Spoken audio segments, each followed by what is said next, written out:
Here's everything you need to know Friday, October 13th. Here's your daily wrap. T. Higgins will be a game time decision, so he got in some full practices. The only concern is we've all had T. Higgins in those games where he's basically just been a decoy.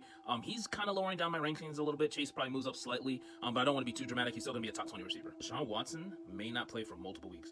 This is a complete, this is a poop show. I'll say that. This is a poop show right now. This is going to ruin any chances that they had to even try to backdoor into the playoffs. I think this is going to ruin the season. Olave's practicing in full. Not really worried about it. He's good to go. Start him up. Zay Jones is not going to play. I said this in another video. Calvin Ridley's play actually seems to be better with Zay Jones on the field than off. Christian Kirk is fine either way, so I do think they're both still top 25 guys. I'm not probably as high in Ridley as many others are. Pollard is a full go. This is a bounce back day for Pollard. He is a buy low for me if you even can. I think he could go off. I think we can start to see some touchdown regression for him. DK Metcalf also removed from the injury report. He said earlier this week that he's not having an issue playing with that rib. He's coming off a bye. I do think he's like a top 15 receiver this week. So both Jacoby Myers and Davante Adams were fully removed off the report. I think this is a great spot for both receivers. They're actually leading the NFL in green zone targets, which are targets within the 10-yard line to the goal line. Jacoby Myers is 1. Davante Adams is 2 in the entire NFL. I think this is a great spot. I don't know how much I do think it's going to be a blowout or anything, but I do think that the Raiders are likely going to win. So Keontae Ingram was removed from their injury report, and he's still listed as a starter. This does kind of suck for the Amari Demercado people who really blew a ton of fab, like I told you not to do. I still think both of those are okay guys to play, I guess. Ingram is not impressive, averaged 1.9 yards per carry in his career. Amari Demercado, he's a rookie, but he was the backup of Kendra Miller. He was not super explosive or anything special. You could start him if you really are desperate. Marquise Brown is questionable, but I expect him to play.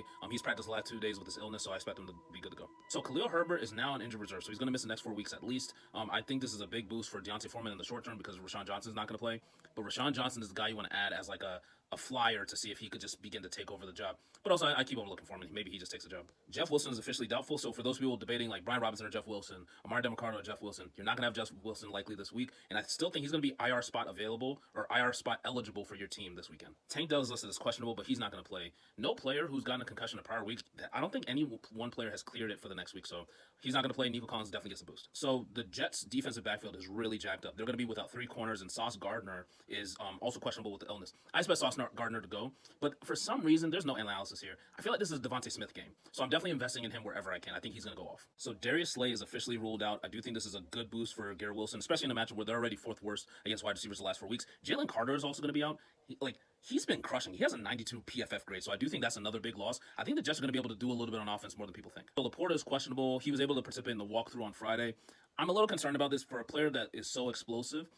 Having a calf injury like that could tighten up at any time, but if he plays, you got to start him. He's still going to be like a top 4, top 5 tight end for me. Gibbs is going to be out again. I do think David Montgomery is going to get a lot of work. This matchup is not as easy, but I think he's still going to be worth a top 12 start just based on the volume. Jordan Addison fully removed off the injury report. He is a top 12 receiver for me this week. I think this is an amazing matchup. I think he's about to show out. Darren Waller is questionable. I expect him to play. He got in some limited practices. Barkley also got in some limited practices, but the thing with him is he's got in limited practices all last week and was ruled out too. Make sure you have a backup plan just in case you need to start Matt Breida against the Buffalo Bills on Sunday night. Coach Bowles said that Mike Evans is going to be a full go, so you got to fire him up. He's definitely a top 15 guy in this matchup where they're probably going to have to chuck it a little bit. So Keaton Mitchell is questionable, but he's practiced all week in full. He made the trip with the team. I think this is going to be his debut. This is the last chance you get to stash him for free. You could potentially be getting the next version of Devin A-Chain, the next version of Jaleel McLaughlin. This guy has juice. Get him right now on your team, and he's free. Jonnu Smith is going to play. He's removed off the injury report. I still like Kyle Pitts a lot more. And this is, quote-unquote, a tough matchup against tight ends, but the Washington team, they've given up 30 points the last 4 weeks. Nobody's concerned about their defense. Miles Sanders is officially out, so I do think Chuba Hubbard is an interesting start. It's not an incredibly easy matchup against Miami, but I do think in a game where they're going to be trailing, he's going to catch a ton of balls like he does, honestly, every week, but now without Miles Sanders being there. So Daniel Jones is out, as well as Andrew Thomas is out. You're going to see Tyrod Taylor. You're going to see the backup tackle,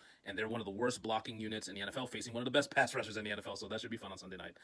I just have a sneaky feeling, not that they're going to win, but I do think that the Giants are going to give a respectable game, especially with Dable returning to play Buffalo.